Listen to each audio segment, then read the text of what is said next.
That's what you call standing on business right there. Oh, makes contact, devastating shot. This dude is about to leave his feet. He is stunned. He is petrified. Ragdolled him.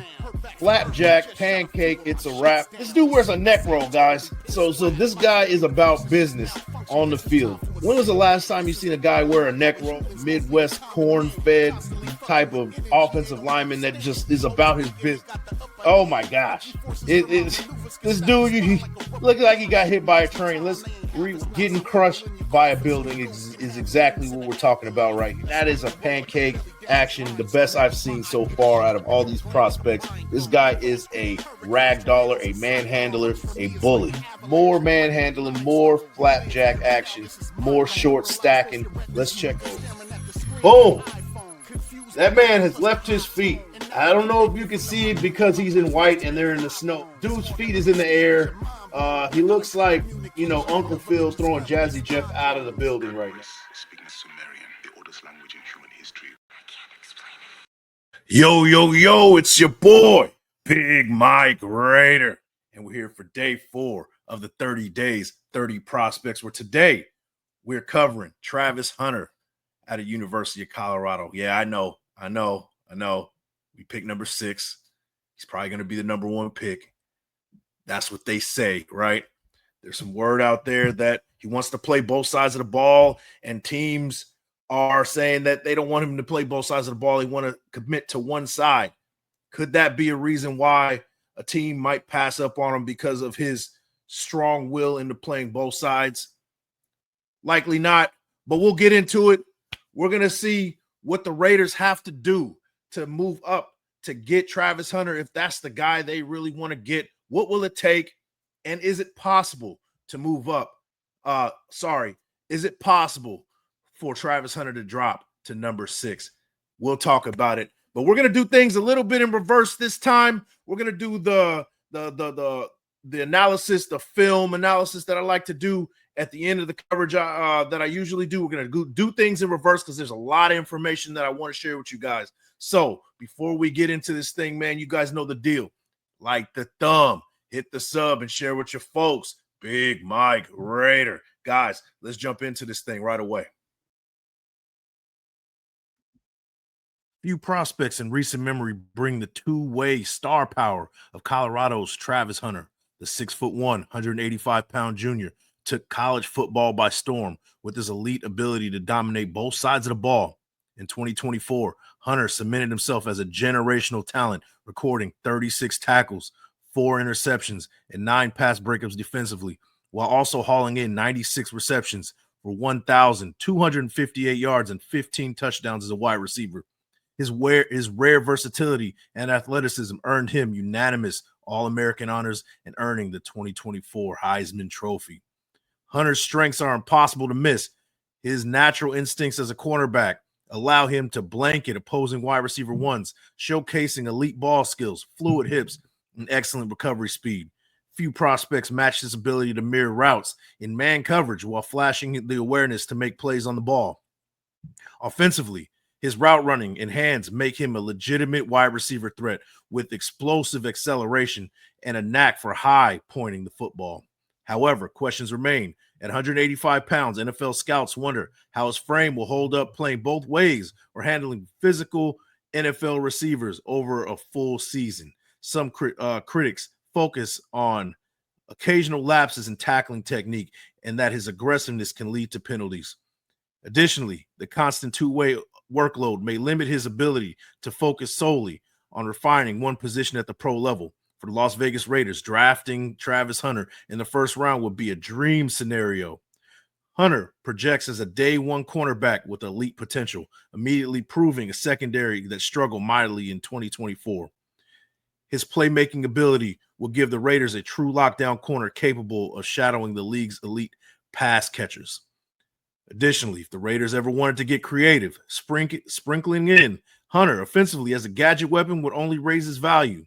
Ultimately, Hunter's impact potential on defense, paired with his game-changing versatility, makes him a franchise cornerstone worth gambling on in round 1 and a possible trade up the draft board. He is the kind of player who changes the culture, and the scoreboard for years to come.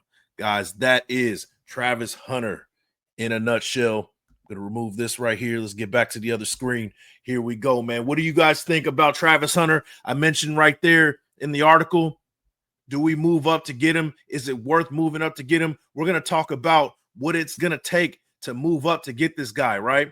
And you know what? Let's just jump right into it. So I did a mock draft. Shout out to PFF for the mock draft that I came up with, where we moved up to get Travis Hunter, right? And I'm gonna show you it right here. Here it is.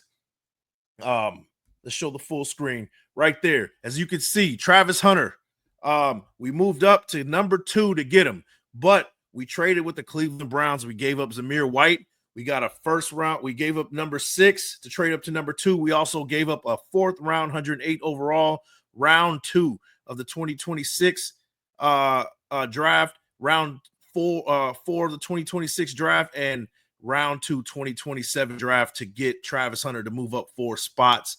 And then you can see the rest of that board, how it played out for me. Let me know what you guys think of that one. But guys, do you think it would be worth it to get a Travis Hunter and move up the board to get him? Is that a lot of draft capital to you guys? How do you feel about it? I know I've been saying that moving back should be the name of the game, but this guy is a little bit special. He's not a little bit special. This dude is real special. And those type of players, you might give up a little bit of the farm to get the guy you want, especially at the cornerback position. A lot of these guys have him slotted in to play cornerback above being a receiver.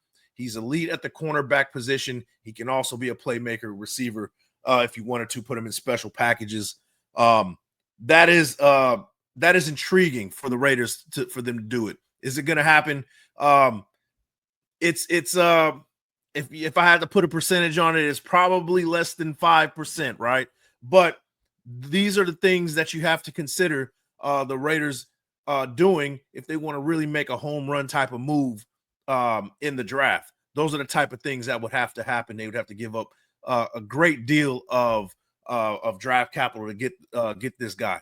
Let me know what you think about him. But we're going to jump into some of the PFF grades that Travis Hunter has. It's pretty crazy, right? It's a vast, expansive list of PFF grades from Travis Hunter because, you know, he did offense and defense. So let's start with some of the defense, right? His overall PFF grade from defense is an 88.2, which is really good. Coverage grade, 90.3, amongst the top in the nation at that position. Run defense grade, 78.8. Nothing to slouch about, especially a guy sitting at 185 pounds. Man coverage grade, 83, amongst the top in the nation. Zone coverage grade, 86.8. A completion percentage against him of 56.1%, on the upper end of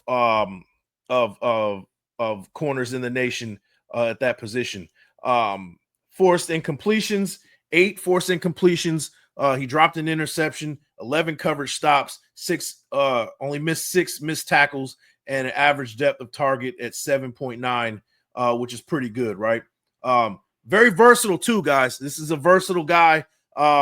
In the slot, he was in the slot 115 snaps. He was at the corner position, playing the boundaries 579 times.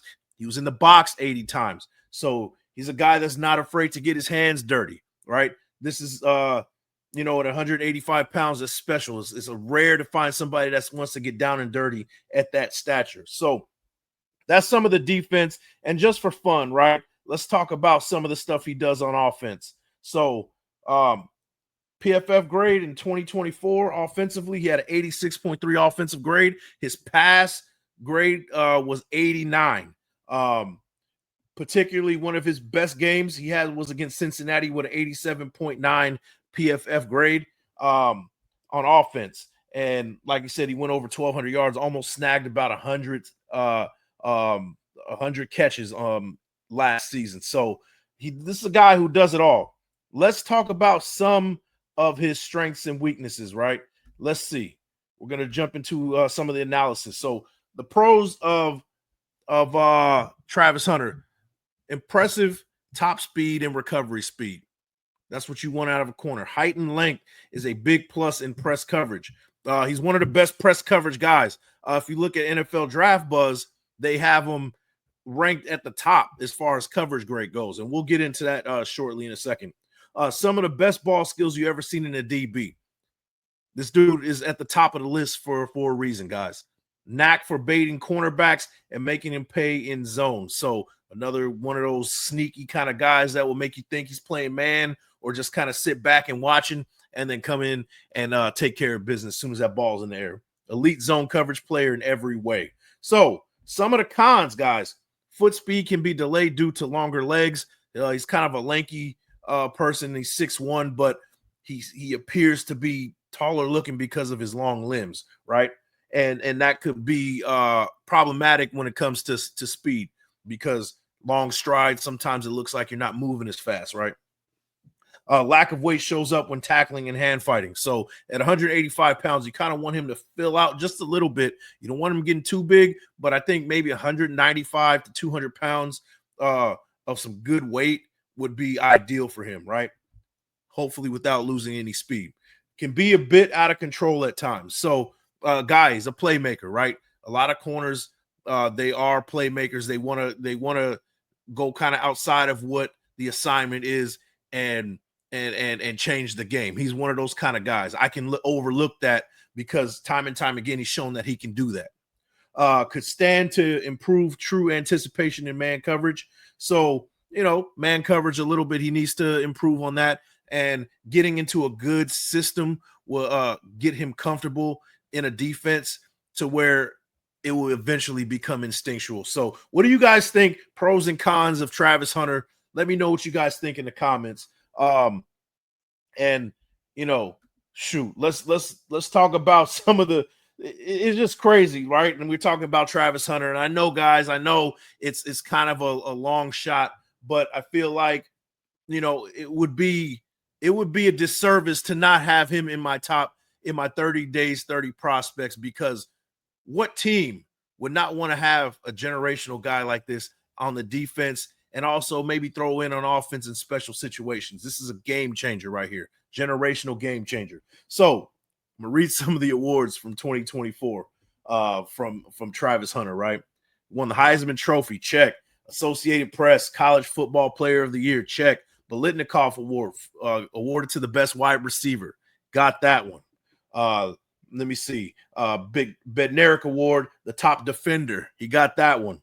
Lot Impact Trophy, which is the top defensive player who exhibits integrity, maturity, performance, academics, community, and tenacity. So this dude has a 4.0 GPA. He does it in the classroom as well. So he's going to do his due diligence with studying film, studying game, and being locked in with the game plan, right? Walter Camp Player of the Year Award, Paul Hornung Award, most versatile player. Named Big 12 Defensive Player of the Year. First team All Big 12 wide receiver. Cornerback, first team Associated Press All-American, an all-purpose. Cornerback, second team wide receiver. Led the team with 4 interceptions and allowed 23 catches and 1 touchdown on 41 targets in coverage. And that's according to PFF. Ranked top 5 in FBS with 15 receiving touchdowns, 1,258 receiving yards, and 96 receptions. Tied for 10th in the FBS with 1.2 passes defense per game. This guy he does it all. And he was featured on College Football 25. If you guys haven't played it yet, it's a brilliant game. But I digress, man. But that is Travis Hunter in a nutshell. Where's he getting drafted? Before I get out of here, man, where is Travis Hunter getting drafted? Everybody knows that it's probably going to be number 1, 2, or 3, right? Let's break it down. Let's see where he's going to go. 1 second, bear with me while I pick this up. So shout out to NFLDraftBuzz.com, has the whole list of where he's going to get drafted. If it will pop up, here we go. So according to NFL Draft Buzz, they got him going number 1, right? PFN, also number 1. 24/7 Sports also has him at number 1. PFF also has him at number 1. I think that the Titans are going to be looking at quarterback. Maybe Cam Moore jumps in that number 1 spot. Maybe they look at another guy who is considered generational in Abdul Carter, and then he kind of drops down, right? Maybe we sneak in via trade with the Browns if they're really looking for additional draft capital, and we get there, but we're going to have to give up a lot to get there, right? I think he's going to go maybe 2 or 3, to be honest with you. So does ESPN. They say that he's going number 2. Todd McShay also has him at going at number 2 as well. So does SI, right? CBS has him at 3rd. NFL.com has him going 3rd. And then the Outlier Draft Net has him going 8th overall. That would be amazing if he's still on the board at number 6, so we don't have to give up any draft capital. But, guys, that is Travis Hunter in a nutshell. I know it's not likely that this is going to happen, but if for some reason that man is on the board, the Raiders better take him at number 6.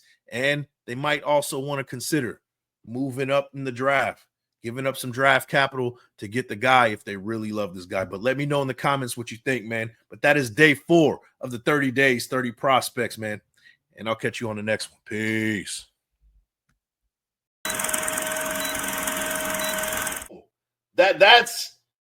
That's what you call standing on business right there. Oh, makes contact. Devastating shot. This dude is about to leave his feet. He is stunned. He is petrified. Ragdolled him. Flapjack, pancake, it's a wrap. This dude wears a neck roll, guys. So this guy is about business on the field. When was the last time you seen a guy wear a neck roll? Midwest corn-fed type of offensive lineman that just is about his business. Oh my gosh. This dude, he look like he got hit by a train.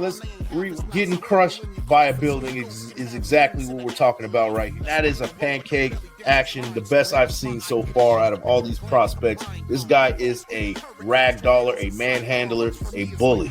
More manhandling, more flapjack action, more short stacking. Let's check. Boom. That man has left his feet. I don't know if you can see it because he's in white and they're in the snow. Dude's feet is in the air. He looks like, Uncle Phil throwing Jazzy Jeff out of the building right now.